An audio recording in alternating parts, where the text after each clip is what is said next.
नमस्कार दोस्तों, मैं कुमार मुन्ना आप सभी का स्वागत करता हूं KMGS ग्लोबल क्लासेस में। तो आज हम देखेंगे परीक्षा के दृष्टि से महत्वपूर्ण क्वेश्चन। तो देखेंगे आज क्या है देखेंगे आज हम लेकर आए हैं साइंस के कुछ महत्वपूर्ण क्वेश्चन रसायन विज्ञान, जिसका टॉपिक है pH स्केल। तो पहला क्वेश्चन होगा, pH स्केल के खोज किसने किया था? pH स्केल के खोज किसने किया था या दिया था? तो इसका आंसर होगा सोरेन सर। क्या होगा? सोरेन सर। कब दिया था? तो 1909 ईस्वी में। कब दिया था? 1909 ईस्वी में। pH स्केल किसने दिया था? सोरेन सर ने दिया था।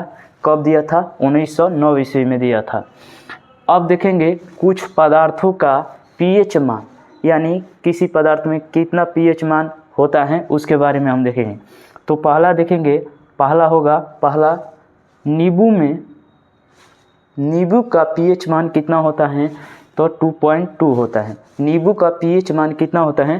2.2 होता है। वहीं पूछे हम रक्त का pH मान कितना होता है? तो 7.4 होता है। रक्त का pH मान कितना होता है? 7.4 होता है। आगे देखेंगे सिरका के pH मान। सिरका के pH मान कितना होता है? 2.4 होता है। कितना होता है?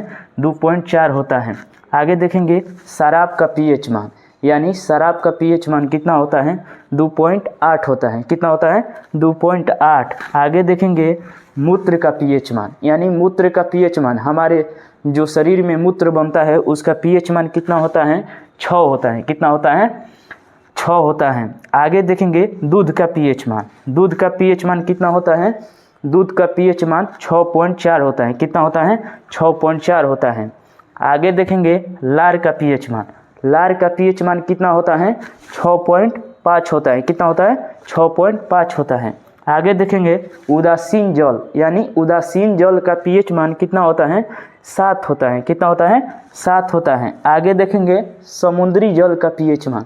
आगे देखेंगे समुद्री जल का pH मान कितना होता है? 8.4 होता है। कितना होता है? 8.4 होता है। फिर देखेंगे दूसरा टॉपिक हमारा है कुछ प्राकृतिक अम्ल, यानी कुछ प्राकृतिक अम्ल के बारे में हम देखेंगे।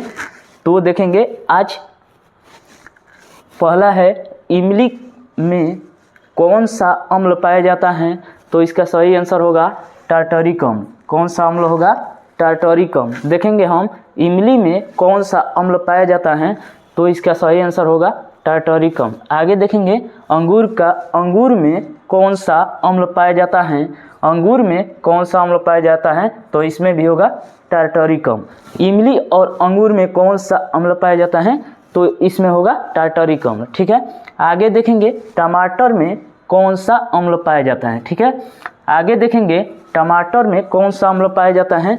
तो ऑक्जेलिक अम्ल। क्या पाया जाता है? ऑक्जेलिक अम्ल। आगे देखेंगे बिच्छू के डंक में, यानी बिच्छू के डंक में कौन सा अम्ल पाया जाता है? तो इसका सही आंसर क्या होगा? मेथनोइक अम्ल। इसका सही आंसर क्या होगा? मेथनोइक अम्ल। आगे देखेंगे दही में कौन सा अम्ल पाया जाता है जो हम लोग खाते हैं? जो दही हम खाते हैं उसमें कौन सा अम्ल पाया जाता है? लैक्टिक अम्ल पाया जाता है। कौन सा अम्ल पाया जाता है? लैक्टिक अम्ल। आगे देखेंगे बिच्छू बूटी, वो हम बोले बिच्छू के डंक में, और दूसरा होगा क्या?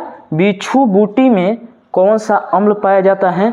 इसमें पाया जाता है मेथनोइक अम्ल। कौन होगा? मेथनोइक अम्ल। आगे देखेंगे चींटी के डंक में कौन सा अम्ल पाया जाएगा? तो इसमें भी होगा मेथनोइक अम्ल, या कहीं कहीं देखने को मिलेगा फॉर्मिक अम्ल। ठीक है। आगे देखेंगे संतरा में कौन सा अम्ल पाया जाता है? तो सिट्रिक अम्ल होगा। संतरा में कौन सा अम्ल पाया जाएगा? सिट्रिक अम्ल पाया जाएगा। आगे देखेंगे नींबू में कौन सा अम्ल पाया जाएगा? तो इसमें भी होगा सिट्रिक अम्ल। आगे देखेंगे दुर्गंध युक्त मक्खन, यानी दुर्गंध युक्त मक्खन में कौन सा अम्ल पाया जाता है? तो उसमें पाया जाएगा ब्यूटेरिक अम्ल। तो यही था मेरा आज का सेशन, जो आपको अच्छा लगा होगा। आपके परीक्षा में बार बार दोहराता है, एक क्वेश्चन आएगा। ठीक है। तो सभी को लव यू, धन्यवाद, जय हिंद।